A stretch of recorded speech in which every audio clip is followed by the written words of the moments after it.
let's talk conspiracy theories. So, I used to work as a overnight security guard, and while on these late shifts, I'd end up listening to this old radio show that would talk about conspiracy theories. The other day, I ended up finding myself browsing the old archives of it, and found some real wacky ones that I wanted to talk about today. So the general theme for these was kind of like weird technology-based things, or stuff that I could easily disprove, as I didn't want it to be stuff that, was too speculative. The first article I wanted to talk about was from 2004, and it's that China was developing nanotechnology. And you gotta keep in mind that these are all conspiracies, but they're treated as like actual news. For instance, this is a show that was telling us in the very same article about, how climate change was working.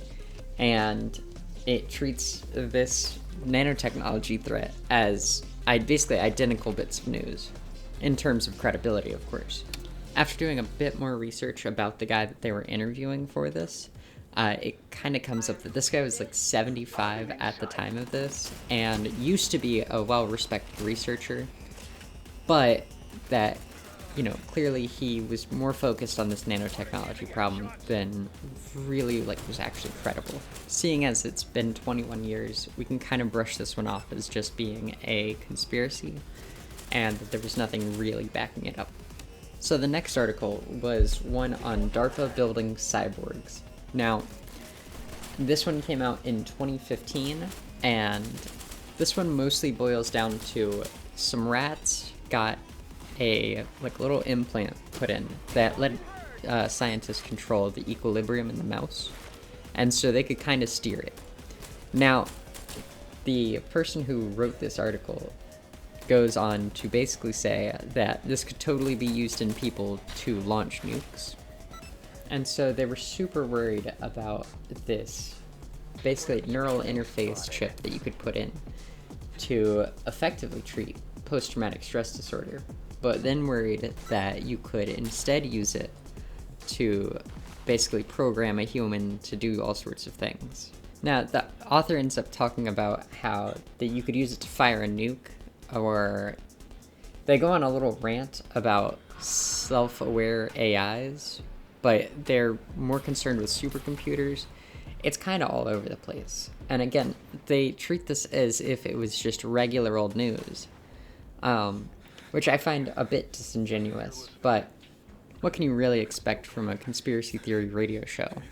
And they have to drum up news somehow. So I guess it kind of makes sense, but it does feel a bit too shady for my liking. So in my opinion here, I've saved the best for last. Now, this article came out July 23rd, 2004, and it is a psychic's book of future events. And what's funny enough is this is their second book, but the first book has some notable amazing prophecies here, like that breast cancer would become preventable and curable by the end of 1999. Keep in mind, the book came out in 1999, so right off the bat, it's disproven. For some better ones that, were slightly more paced in the future, medicine, like pills, would be replaced by a painless air injection through the skin, which, keep in mind, did actually exist as a sort of I can't remember what they're called, but like an air needle.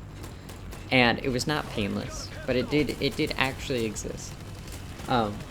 And one of the best is that Atlantis would begin to resurface in 2023 and be fully visible by 2026.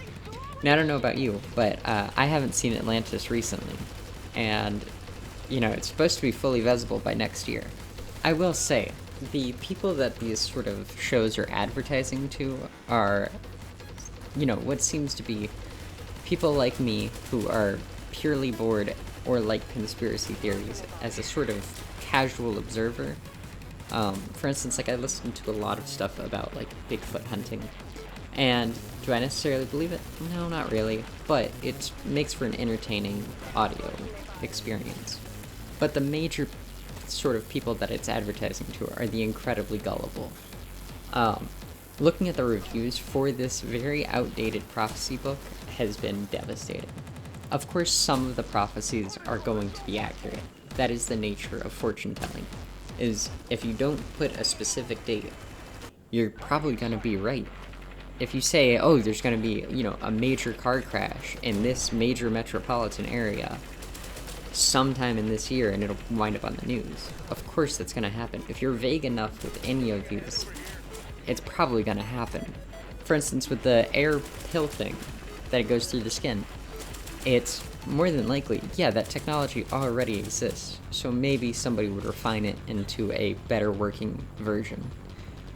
But because there's no, definitive, this is when it's going to happen, it's far easier to sell you on it. And so with this book, it's, she predicted, oh, there's going to be a sort of pandemic at some point. Well, of course there's going to be a pandemic at some point. This prophecy was so vague that, of course, it could be talking about bird flu, it could have been talking about H1N1. That might have been the same thing. But swine flu, Ebola, any of those would have fit this thing.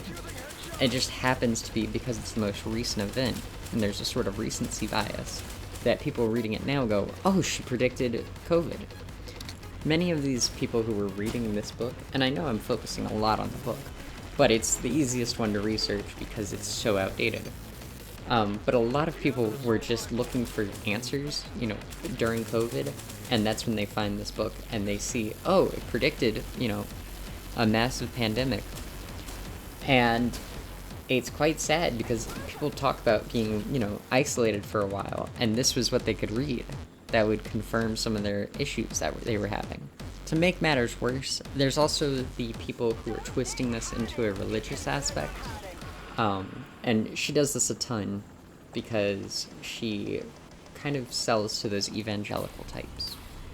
Now, I have nothing against them, but it's very easy to market to them. You claim you have a vision, and bam, you can sell it pretty easily. There doesn't need to be proof because the burden of proof doesn't fall onto the author. It falls more onto the person reading it and their beliefs. Overall, though, I thoroughly enjoy these as a form of entertainment, but that's kind of all they should be, is kind of entertainment, not really like an actual news source, but I do find them, really interesting to see. This show's been up for a bit before I was born, at least. My archive only goes back to 1999, and even with that, it's still got, a well-established bit of, lore, I guess one might call it, to the show already. Now, I'll have my sort of sources in the description if you want to check them out. I don't think there's a way to leave comments, but please don't, just in case. For the last little bit of this, I want to talk a bit about the channel and kind of where I plan to take it. Ideally, I'd like to get, 2 videos out a month, or 1 video every 2 weeks, roughly. And ideally, it's not going to only be challenge runs, as you can see. This is a video where I'm talking about stuff that I found interesting. I kind of worry that if I solely do challenge runs, I'm not going to grow as somebody who's making videos. And while I do love doing challenge runs, I really feel like I should kind of branch out from that. That being said, I do plan to do more of those. I know they do well on here. I'm trying to avoid sort of falling into one particular category, and also improve the different styles of editing that I'm trying out. For example, in this one, there's the background footage that you can see of me playing I Am Your Beast, and a lot of that has been done on stream. If you don't know, I stream every Tuesday, Wednesday, Thursday at 8 to roughly 10 on Eastern Standard Time. Now, of course, that will kind of change depending on holidays, but by the time that this is uploaded, I should actually be live. Which I know kind of dates the video, but oh well.